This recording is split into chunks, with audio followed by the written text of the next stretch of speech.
انطاکیہ شہر ہے ملک شام کا، بڑا گرینڈ سٹی ہے۔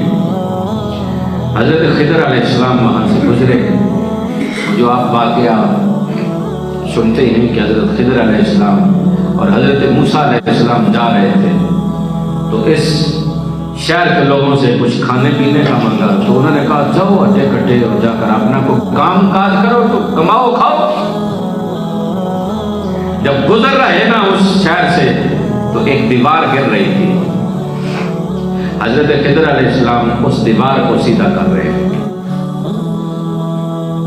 حضرت عمر فاروق رضی اللہ تعالیٰ آپ فرماتے ہیں کہ اس کے نیچے 2 یتیم بچوں کا خزانہ تھا جو ان کا باپ رکھ کے گیا تھا۔ اب خزانہ کیا تھا؟ حضرت عمر فاروق رضی اللہ تعالیٰ عنہ آپ فرماتے ہیں خزانہ کیا تھا؟ ایک سونے کی تختی تھی، اور سونے کی تختی پہ لکھا ہوا تھا لا الہ الا اللہ محمد